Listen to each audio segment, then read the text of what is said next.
Is he in the conversation for best young quarterback? And I'm talking guys like Mahomes are in that conversation. Jared Goff's in that conversation. You keep going. Carson Wentz in that Carson, conversation? Then the answer is yes. If Carson Wentz and Jared Goff, and matter of fact, you can throw Andrew Luck in there. I don't know if he qualifies as one of these young guys anymore, but you can throw Andrew Luck in there. Max has to use words like qualitative. Now, let me explain exactly what you're doing with that word, Max. You are pulling the ripcord on any fact-based debate. You are absolutely exempting yourself from evidence and statistics. When someone says, I like their talent, like you and Stephen A. often do when it comes to Aaron Rodgers, or qualitative, you don't want to go to quantitative. What quantitative means is, I've got every stat right here in front of me that says Dak Prescott is right there. Not with Mahomes, with Wentz and Goff, and the first 3 seasons of Andrew Luck. Now, I have lived through the ups and downs. Oh, I forgot Watson, of Dak too. Prescott. Yeah, throw Watson in there, too. Yeah. Mahomes, we're going to set aside for a moment because we could be looking at the second coming of the greatest thing ever with Mahomes, okay? But with these other guys, I'll give you any passing statistic that you want. Completion percentage, passer rating, QBR, games with over 100 passer rating, and the most important one of all, win-loss. You can have Wentz, you can have Goff, you can have even the first 3 seasons of Andrew Luck. And Dak is right there. Quantitatively, Max, right there. No, let's talk with quantitative. Let's talk quantitative. No, he's not. He came into the league, and I'm a Dak supporter, as I think you know, from the first preseason game. I don't Who's know that? I like the way I like the cut of his jib from the first preseason game. Whoa! In fact, Will, when you were arguing that they should keep Tony Romo, I was saying nope, Dak is the guy. This guy is, as I said, by the way, a lot like Brady and Russell Wilson. You have to keep your eye on guys who are called early on game managers, particularly who are big on third down, particularly who play well with the chips on the line. That's why I'm pro Dak. But you just called him a game manager. It's a little bit of an but it's a little bit of an up. That's not a dirty word. It's a little bit of an uphill battle here for Dak. It ain't a great word, though, Max. It's not a great 2 words, game manager. Well, I just applied it to Tom Brady and Russell Wilson earlier in their careers, and then they became much more than that. But early on, they also won on very good teams. Dak Prescott has had a great offensive line in front of him for most of his career. He's had a great running back for his entire career. He's had a good receiving core. Now, that's what the quarterback's responsible for. He's not responsible for the defense, which is now elite and makes his job easier. But it's not his fault the defense was bad. But, Max, can I interject to ask you a question? Just for clarity purposes on Dak, just to ask you a question for clarity purposes. The reason why I interjected is because even though you said the game manager about Tom Brady and those guys, you were talking about it in an isolated bubble, meaning a season. Whereas with Dak, you're also on the record talking about, because of game manager, you said you wouldn't pay him, looking ahead. Right. No. You said all of that, too. Okay, good. There are levels to this. In other words, guys can evolve past game manager big on third down.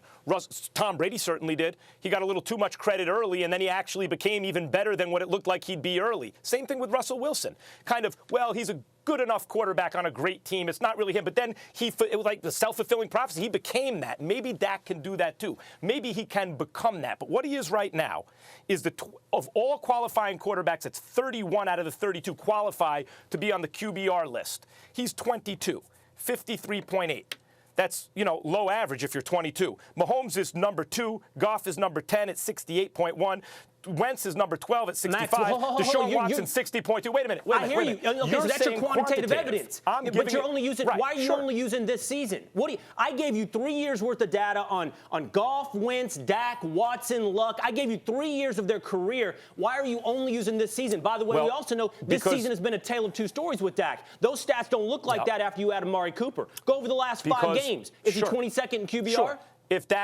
Sure. If Dak has a great offensive line and an excellent receiving core, and a great running back, and a great defense, yes, he benefits from that. Which quarterback doesn't need that kind of stuff? Tell me which quarterback doesn't need weapons and an offensive line. There are others who would shine with less than Dak. There are others who could do more with less than Dak. I think everyone knows this. Let me address your point about his career. He had a great rookie season. Will, what's the issue with him? Did he regress? He did in his second year. He regressed. I mean, you were talking about it. He did. And now this third year. And now he's back up again. This third year with everything around him, he seemed to stabilize as a good, so far, middle-of-the-pack quarterback. Low middle this year. Like, that's just what it is, quantitatively. Not over the last 5 games. Over the last 5 games, Dak Prescott has completed 72, 68, 70, 85, and 77% of his passes since Amari Cooper has arrived, with the exception of the first game against the Tennessee Titans. He threw for 455 yards last week. Right. In other words, by the way, he missed a lot of reads and a lot of throws. When you give him every single thing, of course, he becomes one of the better quarterbacks because he's not incompetent. But it takes a lot around Dak. I think that I'm very realistic. By the way, I'm an Dak Eli Prescott. fan. Same thing with Eli. Go ahead, Will. Let him go, Will. Let him go, Max. Go ahead, Will. Sure, Molly. Or you want to respond first? I just want to say this. I think I'm very realistic about Dak Prescott. I've lived through the ups and the downs. But here's the thing, Max. The things you point out about Dak actually happen with every quarterback. Carson Wentz misses receivers wide open down the field. It isn't a topic the next day.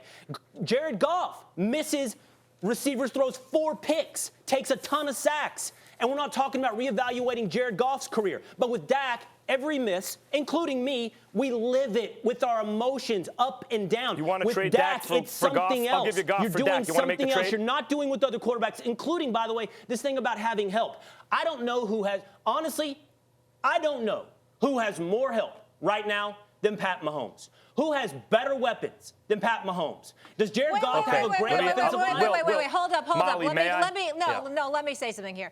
You're not putting Dak in the same conversation if it's Mahomes and then everybody else, right? You think Dak is as good as Mahomes? No, I think Mahomes is the best young quarterback in this league. Okay, there is just very little making debate. sure. But what I'm attacking is the argument used against Dak. It's not used with anybody else. These other quartures that we laud, they have weapons, they have protection, and they still miss throws. Will, I'm going to trade you Jared Goff for Dak Prescott. Are you saying yes or no? I'm going to say no. That's right. You're insane.